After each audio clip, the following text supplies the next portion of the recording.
Então, vamos levar nosso pensamento a Deus, agradecer a Ele por essa oportunidade, pedir a Ele que nos dê sempre, todo dia, paz, saúde, fé, que nos faça não só conhecedor, mas instrumento de transmissão e de realização das suas palavras. Que Deus Pai esteja conosco agora e que todos possamos aproveitar muito os ensinamentos de hoje. Pai nosso que estás no céu, santificado seja o vosso nome, venha a nós o vosso reino, seja feita a vossa vontade, assim na terra como no céu. E o pão nosso de cada dia nos dai hoje. Perdoai as nossas ofensas, assim como perdoamos todos que nos tenham ofendido. E não nos deixeis cair em tentação, mas livrai-nos, guardai-nos de todo mal. Vencer o reino, o poder e a glória para todos. E assim seja.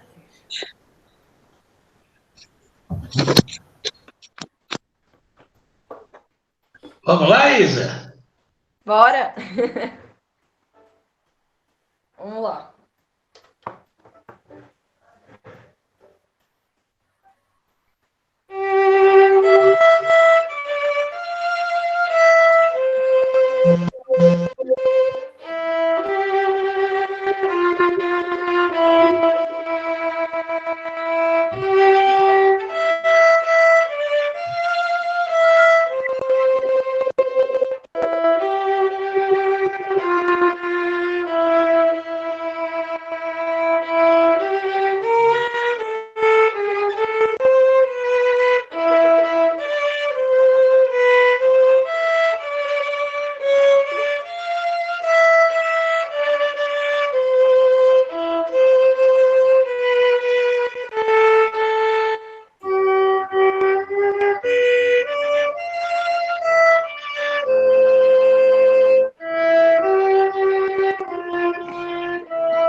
Tá bom?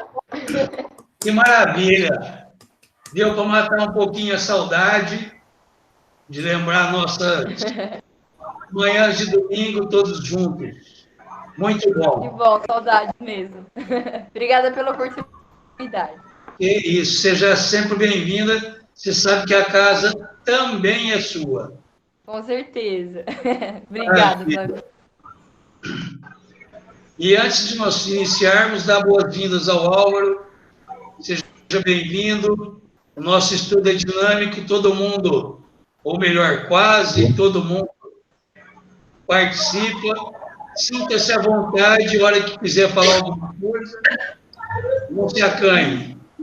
Somos todos aprendizes. Vamos lá, quem que quer ler hoje? Regiane? Então vamos lá, Rê. Boa noite. Leio tudo ou só o primeiro? Só o primeiro para começar? Vamos lá. Vai lendo. Tá. Lê a parábola. Tá. Parábola da figueira seca. Quando saíram de Betânia, ele teve fome. E vendo de longe uma figueira, foi ver se poderia nela encontrar alguma coisa. E tendo se aproximado, não encontrou senão folhas, porque não era tempo de figos. Então Jesus disse à figueira: que ninguém coma de ti nenhum fruto. O que seus discípulos ouviram. No dia seguinte, passando pela figueira, viram que ela havia se tornado seca até a raiz. E Pedro, lembrando-se das palavras de Jesus, lhe disse: Mestre, vede como a figueira que amaldiçoastes tornou-se seca. Jesus, tomando a palavra, lhe disse: Tende fé em Deus. Eu vou-lo digo em verdade, que todo aquele que disser à vossa montanha, tira-te daí e lança-te ao mar. E isso sem hesitar no coração, mas crendo firmemente que tudo que houver dito acontecerá, ele o verá com efeito acontecer. São Marcos, capítulo 11, versículo do 12 ao 14, de 20 ao 23.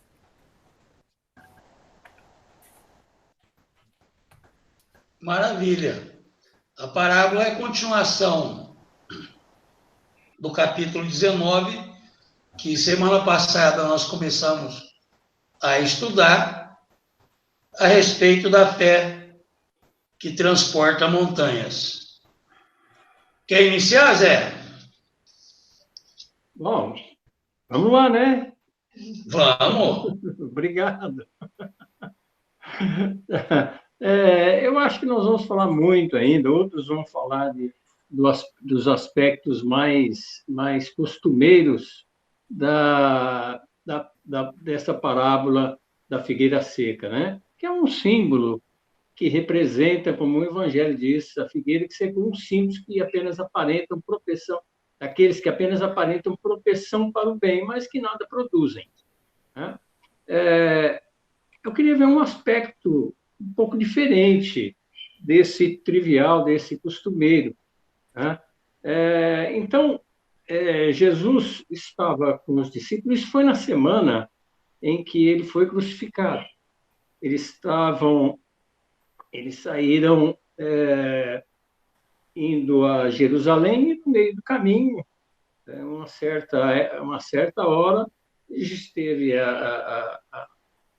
apresentou-se a figueira e Jesus, bom, eu não vou repetir o que está escrito, né? Então Jesus acaba amaldiçoando a figueira. Ele diz para que a figueira seja amaldiçoada e que não produza mais nenhum fruto, porque ela não estava certa, não era essa a sua raça. Sim. Bom, logicamente que Jesus não estava fazendo um milagre. Não era mais um dos seus milagres. Porque os seus milagres, que o Evangelho nos diz, tiveram um efeito imediato. A ressurreição de Lázaro, a sogra de Pedro, a tempestade aplacada, o cego de Bartimeu, a cura do aleijado que entrou pelo telhado, a cura do centurião, do filho do centurião. Todos foram milagres realmente que tiveram esse efeito imediato. Essa figueira que foi amaldiçoada por Jesus, ela não secou na hora. Tanto é que na sequência fala, no dia seguinte, passaram novamente por ali e viram que a figueira estava seca. No estudo do Evangelho, no estudo da Bíblia, de toda a religiosidade, as palavras têm normalmente um sentido literal e um sentido simbólico. O sentido simbólico desse no outro dia não é 24 horas após. É uma outra era, é uma outra oportunidade, é um outro eon, é uma outra etapa evolutiva, é um outro mundo evolutivo, é uma outra perspectiva mental, é uma outra chance, é uma outra encarnação que nós temos tendo, que teríamos, né? Que para ver essa figueira seca, totalmente seca. Essa é um ensinamento que Jesus está mostrando da nossa fé, que nós podemos usar a nossa fé, que nós podemos evoluindo numa outra, no dia seguinte, ter essa nossa fé e usarmos, logicamente, não para secar figueiras, isso foi apenas um exemplo, mas para praticarmos o bem, porque estaremos tão evoluídos que teremos essa chance, essa oportunidade, essa condição de fazer dessa maneira, de fazer acontecer dessa maneira, sempre, logicamente, em direção ao bem. Logicamente, a explicação é que a figueira é que, na época, é só a figueira brava que dava frutos nessa época e não era realmente o tempo. Um outro adendo, no esoterismo, o figo é o amor, é um sinal do amor, é um dos ícones, é um símbolo do amor. Tá? Então, talvez com o nosso amor no dia seguinte, com o nosso amor condicionado, o nosso amor incondicionado, né? O nosso amor esmerado, o nosso amor praticado e aumentado juntamente com a fé, nós poderíamos realmente ter esse tipo de poder. Tá? Pois é, por enquanto é só. Alguém quer acrescentar mais alguma coisa? Falar alguma coisa? Está aberto, fiquem à vontade. Álvaro, força! Bom, então eu vou trazer aqui uma questão que eu achei muito interessante e que normalmente a gente, como o Zé falou, a gente vê a princípio mais o que nos chama atenção, que é falar a figueira secou, a figueira o que representa, o que o próprio Evangelho segundo o Espiritismo está nos trazendo da questão das boas obras, isso e aquilo. Mas o que a princípio nos chama a atenção na leitura é dizer que Jesus teve fome. E segundo os vários estudos que eu li, que eu vi, o horário, como o Zé falou, eles tinham acabado de sair da casa de Marta e Maria. Então, essa fome também tem um simbolismo.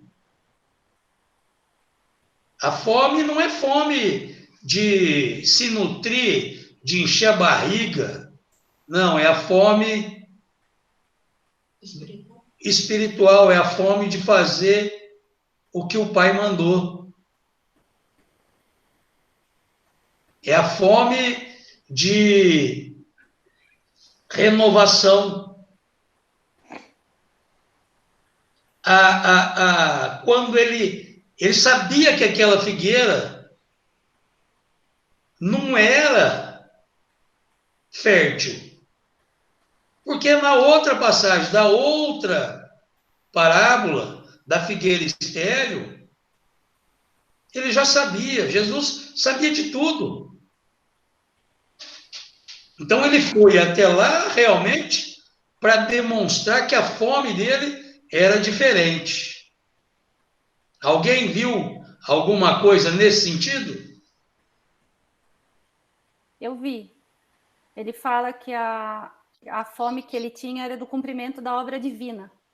Ele veio à terra encontrar alguns frutos, mas não encontrou os frutos que ele esperava, porque devia estar produzindo e não estava produzindo os frutos. Exato.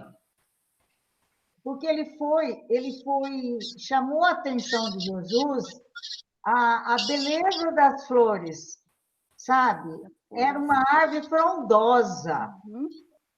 E ele foi até ela. Assim como ele vem a gente, né? Sempre através de um necessitado. Mas o que ele foi? Ele foi colher, ele foi se alimentar. Então, a pergunta que eu ouvi nos estudos é essa: o que nós estamos fazendo com as nossas folhas, com a nossa roupagem, quando ele vem até nós através das necessidades, através dos necessitados? A parábola, que eu vejo assim, o contexto, é isso, né? Ele foi atraído pela roupagem. Quer dizer, quantos de nós a gente tem o conhecimento, mas não tem a atitude? Não adianta, não tem atitude. É aquilo que a gente falou na outra aula. O que a gente precisa é de ação, de atitude. O Zé e o Roberto e o Flavinho falam sempre nessa tecla, né? Batem sempre nessa tecla, que eu acho que é por aí. Que a doutrina vem para nos ensinar isso. É com atitudes. Então, não adianta, é lógico, o estudo é importante, importantíssimo, porque você tem o conhecimento e você fala. Mas a quem muito foi dado, muito será cobrado. Se a árvore era frondosa, ela tinha que ter fruto, certo? Que tinha as folhas.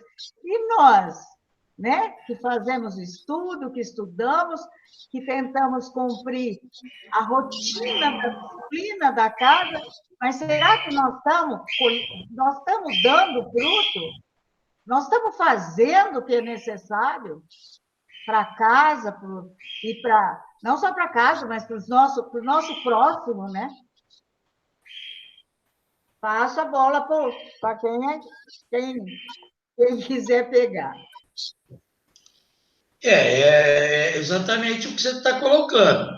Mas no que eu iniciei a minha pergunta é que a fome de Jesus era exatamente em fazer o que o Pai determinou. É de que os homens colocassem em prática os seus ensinamentos, libertando-se do erro. Porque ele mesmo falou: a minha comida é fazer a vontade daquele que me enviou e realizar a sua obra. Sim, sim. Tá? Então,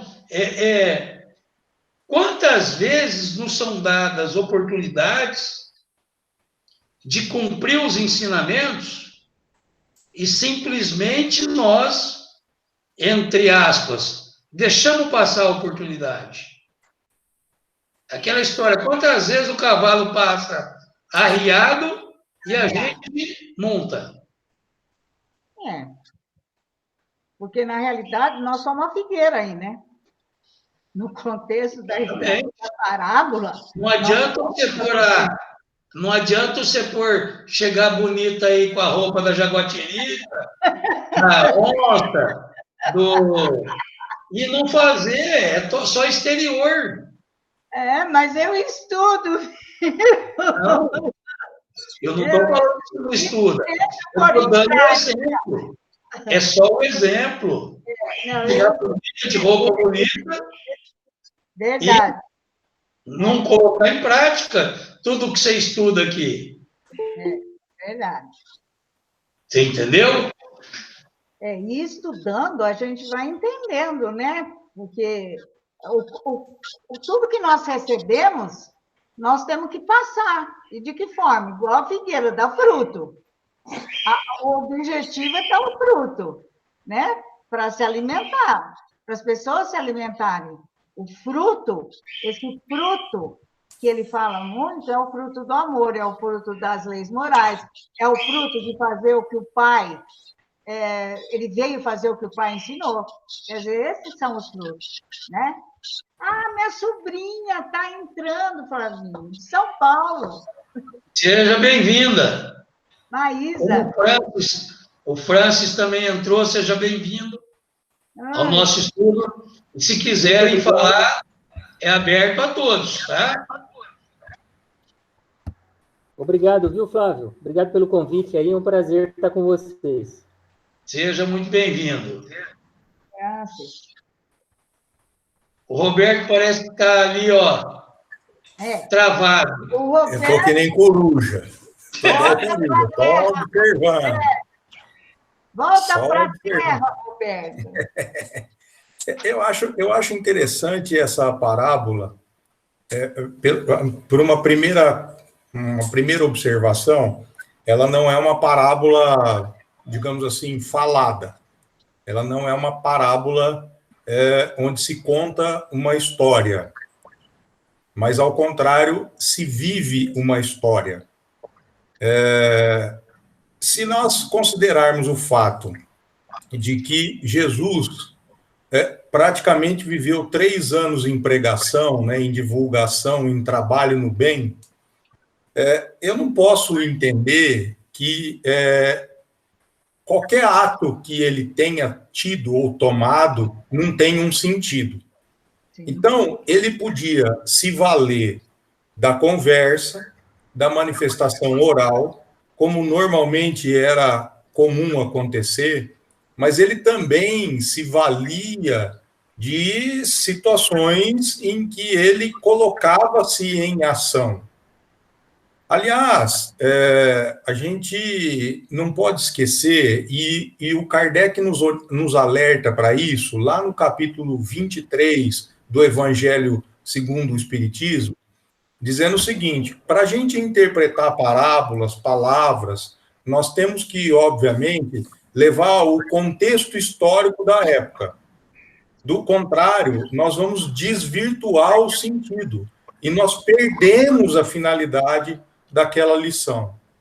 Então, assim, considerando o fato que, se vocês perceberem, Jesus, ele vem de Betânia, né, e diz que sente fome, vê uma figueira ao longe e vai buscar algo. Ao chegar lá, ele só vê folhas e não tem frutos, e ele então amaldiçoa. Ele segue, vai a Jerusalém, né, para participar daquela questão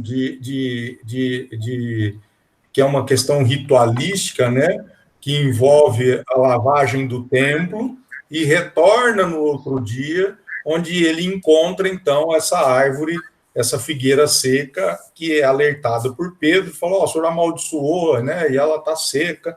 E aí ele diz aquelas palavras que levam em questão a fé, né? Então, a gente tem que entender essa questão do contexto histórico da época, do que Jesus estava fazendo. Porque era comum também os profetas trabalharem com essa, digamos assim, ação simbólica, né?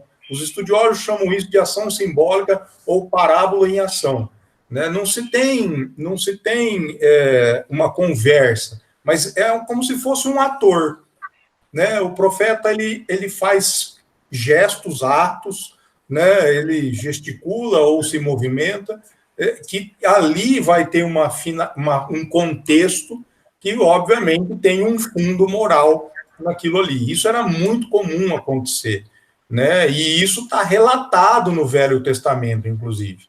Aliás, tem uma obra bem interessante de um filósofo brasileiro, Dom Estevão Bittencourt, que chama Para Entender o Antigo Testamento.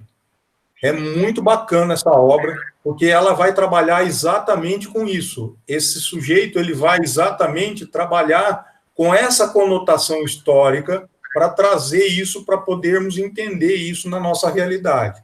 Então, nós temos vários exemplos no Velho Testamento, com Isaías, com Ezequiel, com Oséias, com Miqueias, ou Miqueias, né, como queiram alguns, né, nesse sentido, né, onde o profeta, ele vinha e ele gesticulava ou atuava, vamos dizer assim, como se fosse um ator, e aí tinha um fundo, né, que era exatamente para levar conhecimento ao povo hebreu, né?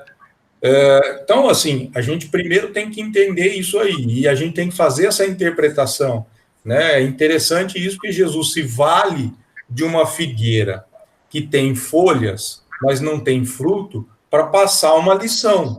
Lição essa que vinha já sendo passada. Porque a gente leva em conta o seguinte: se Jesus estava indo para lavar o templo, nós temos que considerar que a gente se encontrava na época da Páscoa. Aliás, como o próprio Chamelete já disse, foi a época que, uma semana depois, Jesus teria sido crucificado. Foi na época da Páscoa, né? Ou seja, a Páscoa para os hebreus, para os judeus, era em abril, né? E se você observar, né, nós vamos ver que a colheita de figo, né, das figueiras, elas é em agosto, né, onde dá a maior quantidade. Em julho, você tem os figos mais doces. Em abril, em raras exceções, você teria os chamados frutos temporão. Então, se você leva em conta que para haver o fruto tem que haver a floração, se havia folhas, é porque provavelmente poderia ter algum fruto, né? O que, na verdade, não tinha, né? Então, com base nisso, né, nós sabemos que Jesus estava se valendo dessa circunstância para passar uma ideia, para passar um ensinamento, ou relembrar um ensinamento. Porque os profetas já diziam, e isso está nos livros, né, a imagem da figueira, a imagem da videira, né, ela representava muitas das vezes o povo hebreu, né? Ela representava esse povo, né? E percebam que ele, mais uma vez, está se valendo disso, né? De uma figueira temporã, né? E isso tem um significado, por quê? Porque os hebreus, os judeus, eram um povo que era, digamos assim, adiantado. Por que Jesus veio para os judeus? Porque era o único povo que acreditava no Deus único. Então, era um povo que já tinha se adiantado, já estava um pouco lá na frente, né? E aí, o que Jesus vem trazer com essa lição? Ele vem dizer assim, ó, porque vocês já estão na frente, vocês já conhecem o Deus único, mas vocês estão se perdendo na sua casta, né? Estão se perdendo na sua ritualística, ou seja, nas suas folhas, e esquecendo, né, os seus frutos, que é isso que importa para Deus, né? Então, e isso é fácil de a gente constatar, né? Aliás, o Kardec aqui, quando vai fazer o comentário sobre essa parábola aqui no capítulo 19, ele vai nos lembrar disso, né? Ele vai comparar, obviamente, a figueira às pessoas, a uma comunidade, a um povo, né? E vai dizer para a gente dessa questão que a gente dá muito mais importância para o exterior do que para o interior, né? E isso pode ser tanto para a questão individual de cada um de nós, ou como uma comunidade em que nós estamos inseridas, né? Pode ser relacionado aos dogmas das religiões, onde nós ficamos muito presos aos ritos, às ritualísticas, e isso era uma característica muito grande lá para os judeus, ao ponto de os judeus estarem se perdendo de tal maneira que nas oferendas dos animais a Deus, depois que eles faziam a oferenda, eles pegavam esse animal e vendiam o animal. Ou seja, comercializava esse animal. E ele chama a nossa atenção ainda para uma terceira situação, que é a hipótese dos médiuns, né? Que é extremamente valiosa essa questão, que é chamar a atenção daqueles médiuns, né, que acabam trabalhando ou se preocupando mais com a questão exterior do que o interior, não acabam se vigiando como se devia, né? Então, assim, é importante a gente ter esse contexto, né? Porque é óbvio que a gente sabe, né, que essa fome é o cumprimento da lei de Deus. Aliás, isso que o Flávio falou e a Regiane falou, está lá no Evangelho de João, no capítulo 4, item 34, se não me falha a memória, né? Essa questão das folhas, que são as nossas aparências exteriores, né? O fruto como as nossas virtudes, né? Aliás, a gente consegue observar isso em Paulo, na carta aos Gálatas, no capítulo 5, ele vai exatamente dizer isso, que o fruto, né, é o amor, é a bondade, né? Todas essas virtudes morais que nós devemos ter aí, né, e exercitá-las, né? Aliás, a Ierta disse uma coisa, eu só queria lembrar o Tiago, né, no Evangelho de Tiago, quando ele diz que a fé sem caridade é uma fé morta, né? Então, é exatamente isso, né? Quer dizer, a gente dá muita intenção, né, ou nós aparentamos sermos bons, né, mas não colocamos isso em prática, né? Quer dizer, essa digamos assim, a finalidade. Mais do que isso, né, para nós aqui espíritas, né, é aquela velha história. Para os judeus que tinham conhecimento, quanto mais conhecimento, mais responsabilidade. Quanto mais responsabilidade, mais cobrança. A gente, se trouxer essas questões para nós aqui, nós também temos que aplicar aqui. Nós que cremos no Espiritismo, acreditamos na vida após a morte, né? Acreditamos na pluralidade dos mundos, né? E isso é uma responsabilidade que nós temos. E isso nos será cobrado lá no futuro. Nós somos espíritas de folhas ou somos espíritas de fruto, né? Porque, né, Roberto, se a gente acredita na comunicabilidade dos espíritos e na alma eterna e na nossa fé cristã, nós não podemos ter a mesma conduta. Sem dúvida. O que nós precisamos é mudar a conduta, com o conhecimento que a gente tem, que a gente estuda, que o estudo serve para isso, e ter uma conduta diferente, que são os frutos, né? Eu penso sim. Agora, você falou dos médiuns, tem um livro, viu, Roberto, que é o Livro da Esperança, do Emmanuel. Ele fala muito bem, sabe? Ele faz uma colocação muito legal da figueira com os médiuns, sabe? E quando também da responsabilidade do fruto, né? E quando ele diz, não está escrito que os seus dons serão, se você não produzir, não der bons frutos, esse seu dom será tirado. A gente já estudou muito, já falou muito também sobre isso, não é? Fazer bom uso. Quem tiver oportunidade, tem uma obra, chama Parábolas e Ensinos de Jesus. Parábolas e Ensinos de Jesus, do Caibar Schutel. Você consegue pela internet, inclusive. Você pega a PDF lá. É bem interessante, porque ele faz um comentário sobre as parábolas, né? E ele vai fazer um comentário sobre essa parábola da figueira seca. Tem um outro, que é o Espírito de Vinícius, né, que é Pedro de Camargo, que foi um espírita muito atuante e um grande estudioso. Ele tem uma série de obras em torno do mestre, na busca do mestre, é sempre alguma coisa assim, né, procurando o mestre. São várias obras, e ele sempre faz comentários do Evangelho, principalmente das parábolas de Jesus. Também é uma coisa que vale a pena, quem tiver oportunidade, buscar, tá? Porque são, assim, estudos de pessoas sérias, né?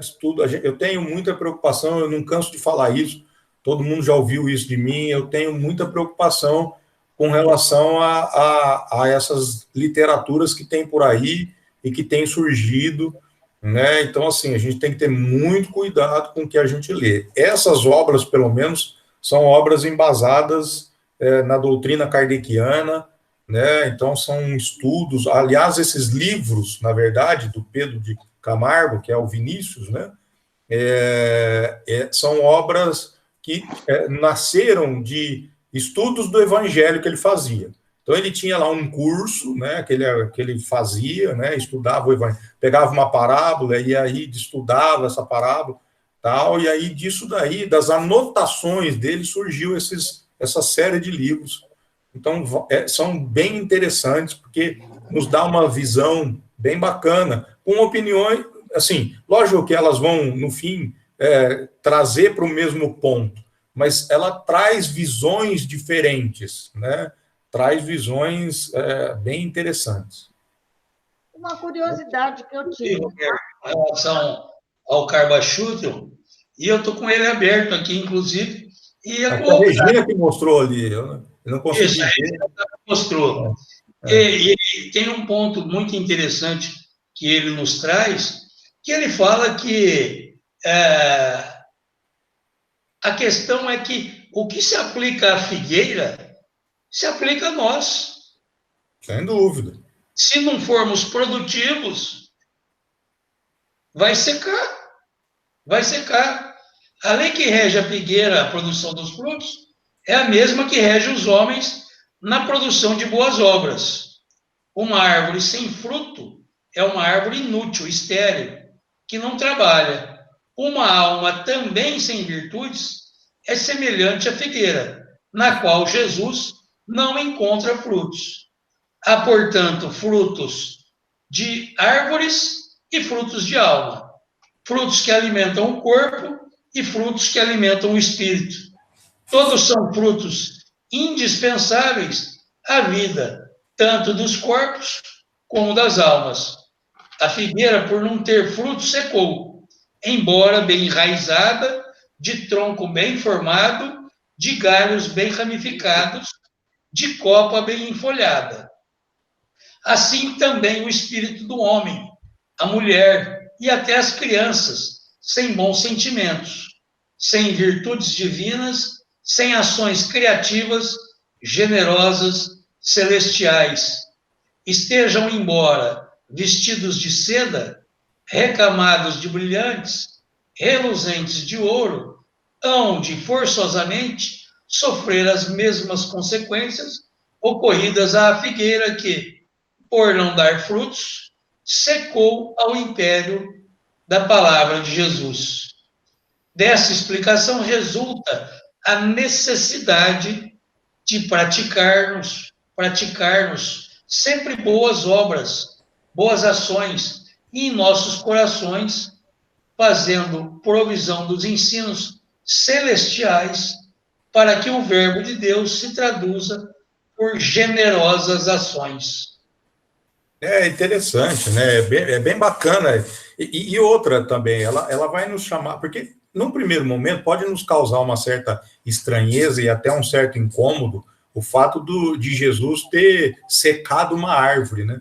Como que você pode falar num espírito puro, né, tendo uma atitude dessa natureza, dessa ordem, né? Ele está nos chamando a atenção, sem dúvida nenhuma, ele estava ensinando, né, deixando a sua lição com relação à lei da destruição, né, que está lá no livro dos Espíritos, né, que, na verdade, de destruição não tem nada de transformação.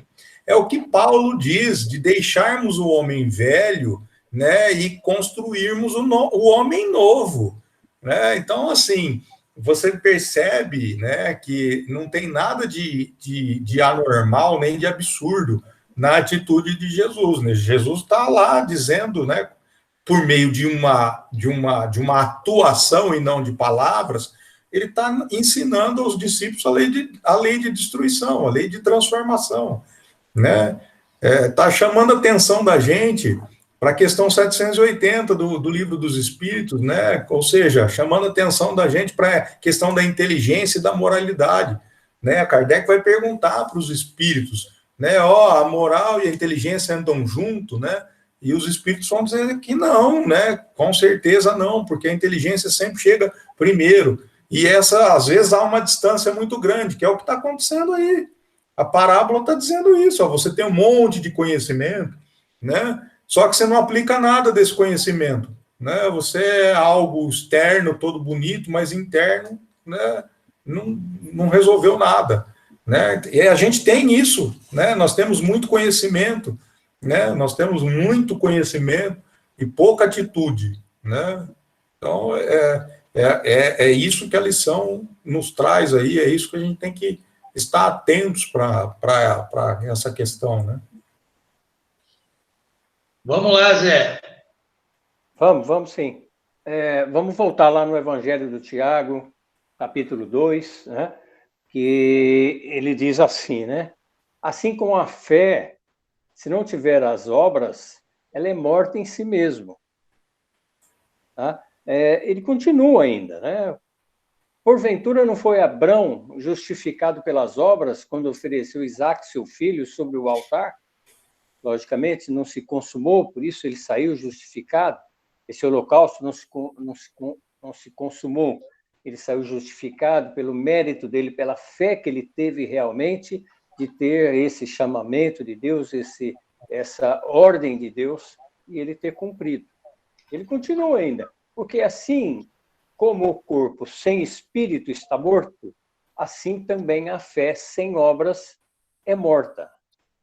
E disso nós vamos voltar, vamos entrar ali no Apocalipse, capítulo 3.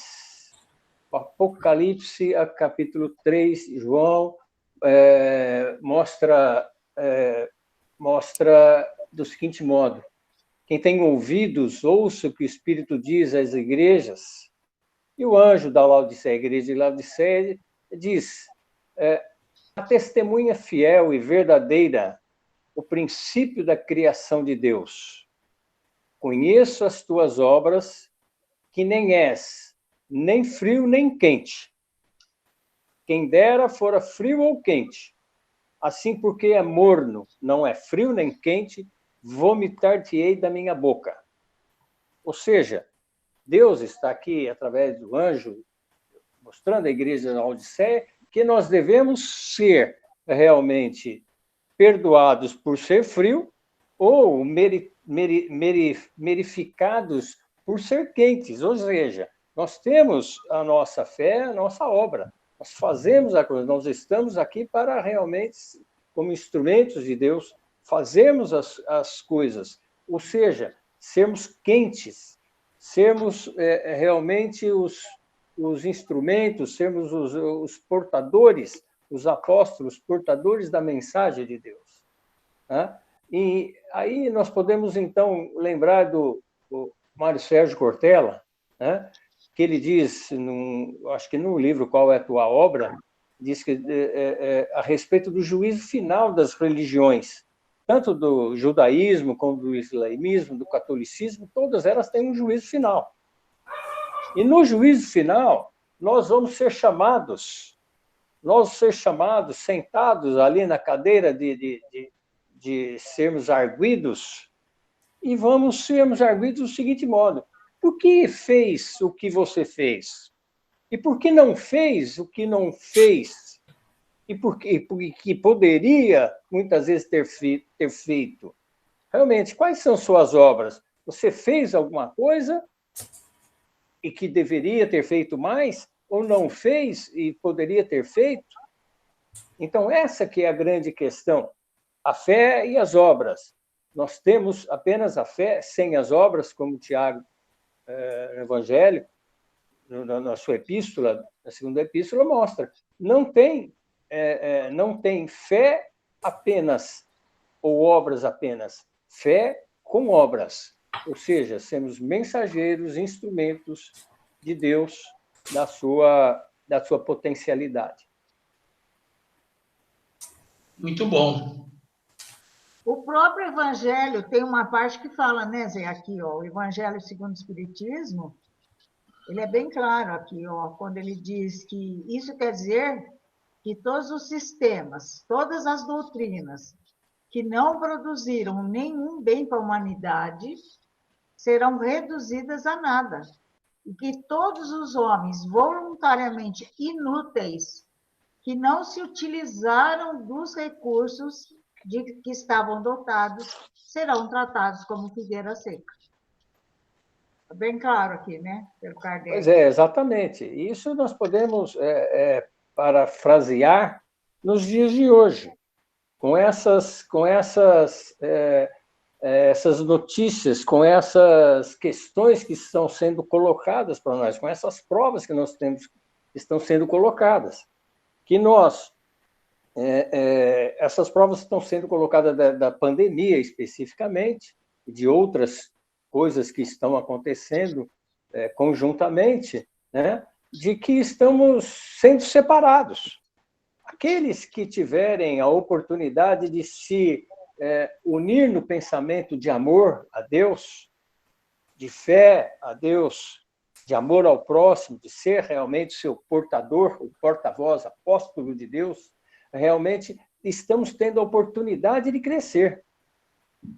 Ao invés daqueles que estão se aproveitando disso, aumentando ainda mais o seu orgulho, o seu egoísmo, as suas pretensões em busca de coisas secundárias, apenas materiais, estão realmente sendo separados, são apenas as folhas. Então, nós temos a ideia, a oportunidade de produzir nossos frutos nesse momento. Verdade. E a própria parábola, né, Zé? Está falando, ele está afirmando aqui, tende fé em Deus. Isso não é Um pedido, é uma ordem. É uma ordem, é imperativo. Se você tiver fé em Deus, acabou. Mas é interessante isso que você falou, Zé. É bem legal isso que você trouxe aí, principalmente com relação a essa questão da pandemia, que eu acho que dá para a gente fazer alguma coisa. Eu me lembrava aqui de Paulo, inclusive, essa busca, né, que se tem, quer dizer, essa pandemia gerou esse isolamento social, uma busca desenfreada pela ciência e tecnologia para buscar uma vacina, que é louvável, sem dúvida nenhuma. Não é uma crítica a isso. Mas o sentido também é outro, né? O sentido desse isolamento é uma busca do autoconhecimento, ou seja, não basta só o conhecimento intelectual, mas sim o conhecimento moral, né? Essa questão de associar essas duas asas, né? Para que você possa alçar voo. E aí você foi falando, e eu me lembrei aqui de Paulo, conversava com o Paulo apóstolo, conversava com Lucas, né? Porque Paulo, na sua peregrinação, ele, obviamente, acabou instalando em cada uma das cidades que ele visitou e pregou um núcleo evangélico, né? Todos os lugares que ele teve, ele conseguiu instalar um núcleo evangélico nas viagens que ele fez, que não foram poucas. Só num lugar que ele não conseguiu fazer isso, foi em Atenas, né? Cada povo, obviamente, tem a sua missão, né? E Roma tinha a missão do direito, Atenas a missão da filosofia, os judeus tinham a missão da religiosidade. Então, o que eu quero dizer com isso? Eu quero dizer, na verdade, que Lucas conversava com Paulo e dizia assim, olha, me dá uma tristeza muito grande de ver você insistir, né, tanto com os atenienses, né, e esse pessoal meteu o pau em você tantas vezes, ao ponto de achar que você é doido ou louco, e você fica insistindo com isso. Me dá uma pena, uma dor no coração. Aí Paulo disse assim, tem uma coisa que eu aprendi nessa vida, foi a conviver com as pessoas de acordo com o seu nível, com o seu grau de evolução. Eu, na minha vida, consegui identificar dois tipos de pessoas, ou dois tipos de espíritos. Qual que é o primeiro? Né? Ele perguntou para Paulo, e Paulo disse assim, o primeiro são os sábios, né? Ou aqueles que se arvoram sábios, porque estes se bastam em si mesmo. Né? O orgulho deles, o egoísmo, fecha eles, tranca eles, né, dentro de uma clausura, que eles ficam embotados dentro deles mesmos, e é muito difícil penetrar, que é o caso dos atenienses com a sua filosofia, né?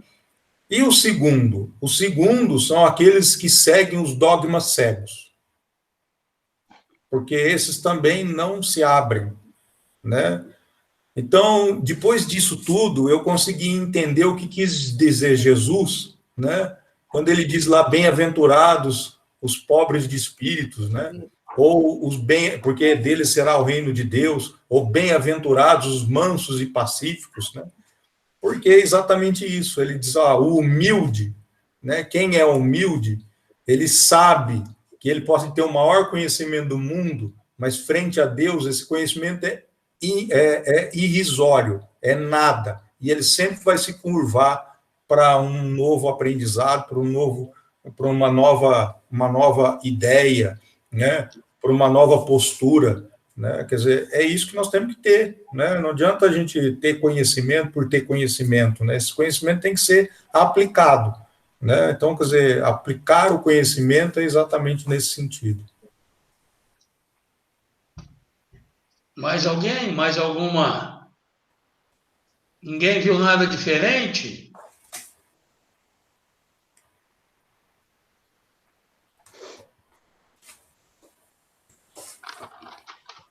Dá tempo ainda, gente. Vamos lá, Francis, traz alguma coisa para a gente. Álvaro.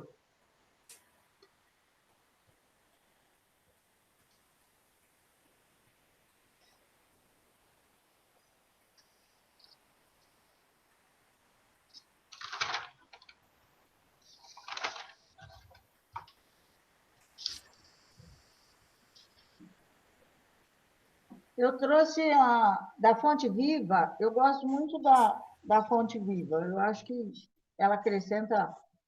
Eu sou leiga, não sou como vocês, meninos, aí os garotos, Zé, Flavinho, Chamelete, Roberto, estou tentando. Mas eu gostei muito do Fonte Viva, porque ela traz um ensinamento super legal. No capítulo 7, diz o seguinte: por seus frutos te conhecereis, os conhecereis. Árvore alguma será conhecida ou amada pelas aparências exteriores, mas sim pelos frutos, pela utilidade, pela produção.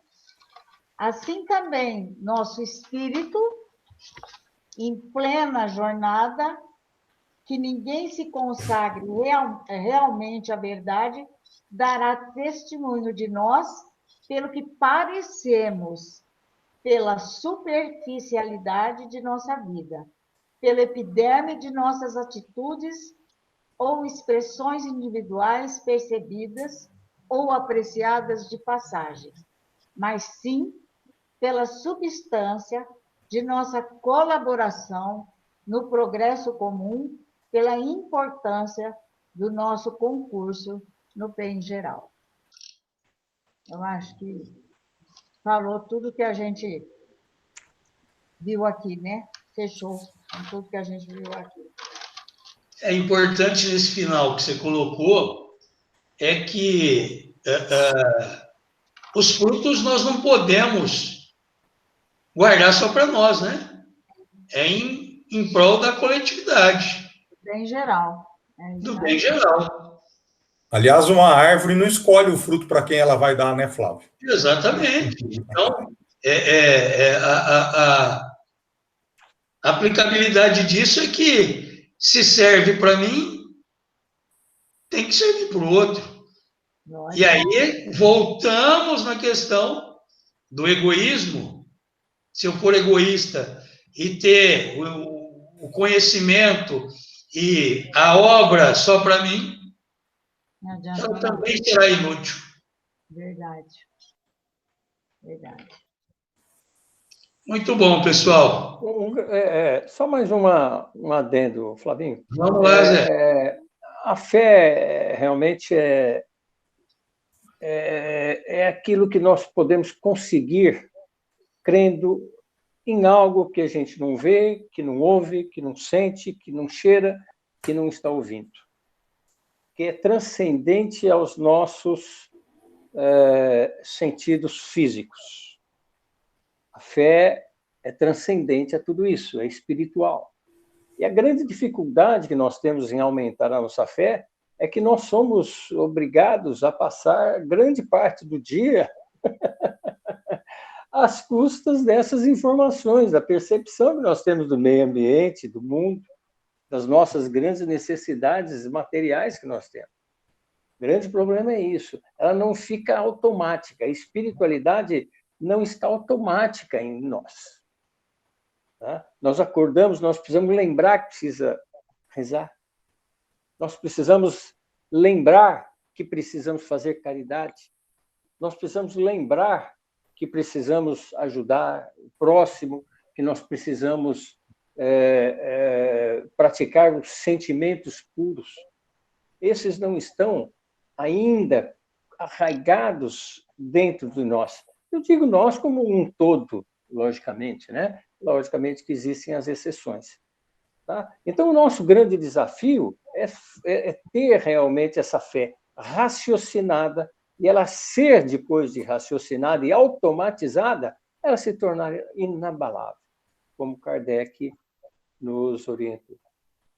Ô Zé, inclusive, isso nos é oferecido, como o Flavinho lembrou, diariamente. Delivery, por sinal. Vem, né? Nos é entregue.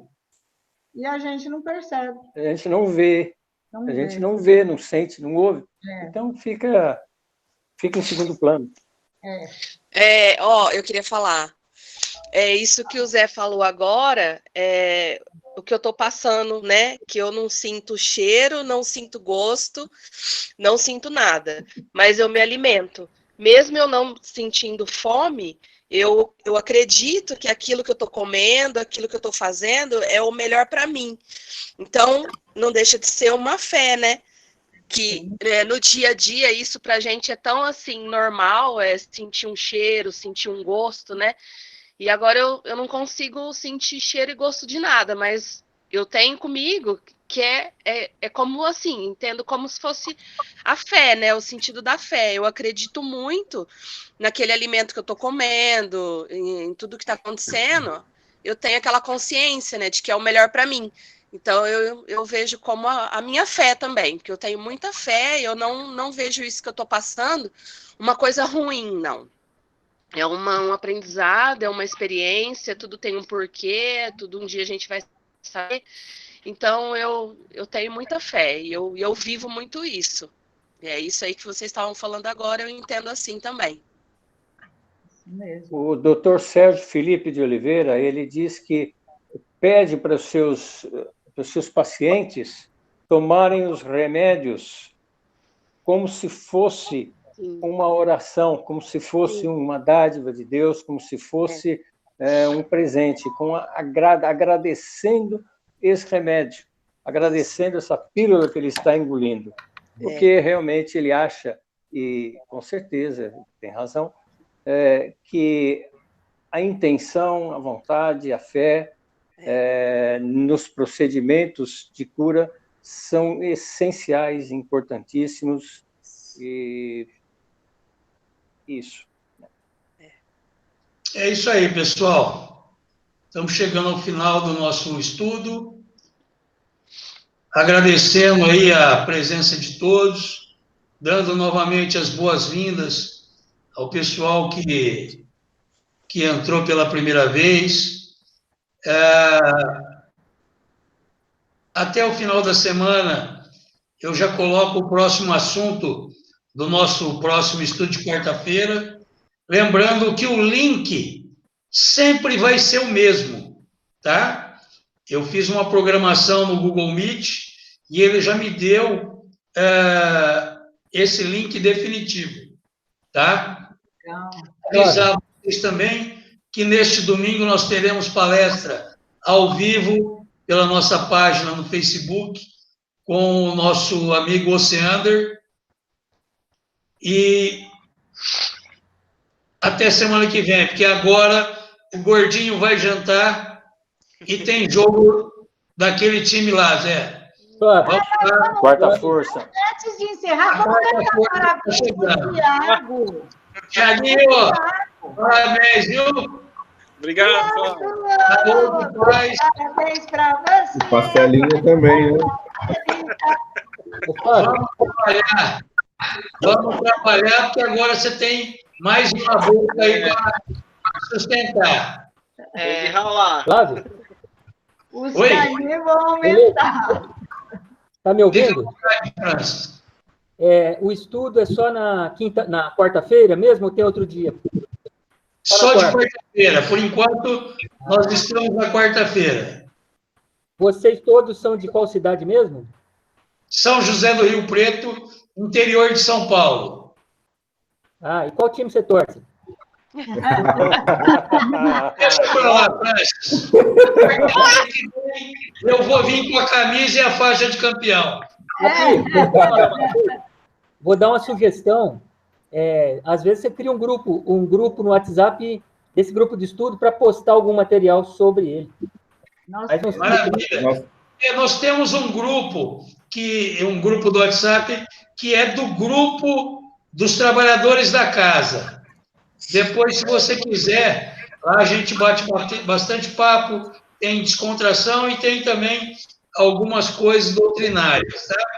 E Bacana. recados para casa. Depois, se vocês quiserem, me enviem o telefone de vocês, que eu incluo, Tá joia. tá? Agradeço, obrigado aí, viu? Obrigado a vocês aí. É isso. Fiquem com Deus. William, você começou, você encerra, a oração é sua.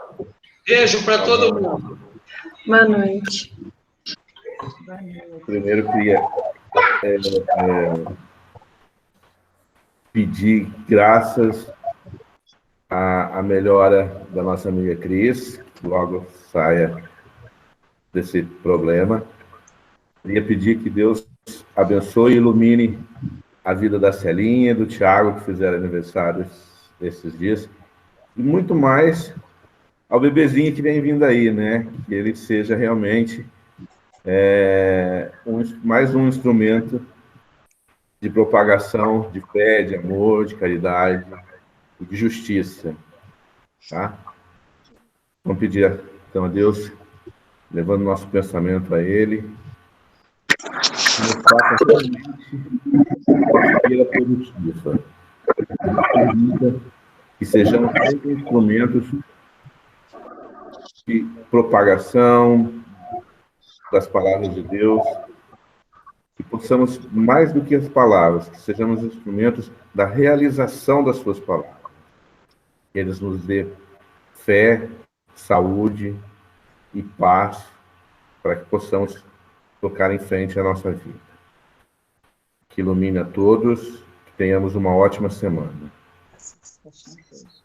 Pai nosso que estás no céu, santificado seja o vosso nome. Venha a nós o vosso reino, seja feita a vossa vontade, e na terra como no céu. E o pão nosso de cada dia nos dai hoje. Perdoai as nossas ofensas, assim como nós perdoamos a todos que nos têm ofendido. E não nos deixeis cair em tentação, mas levai-nos e guardai-nos de todo o mal, pois é seu o reino, o poder e a glória para todos sempre. Que assim seja.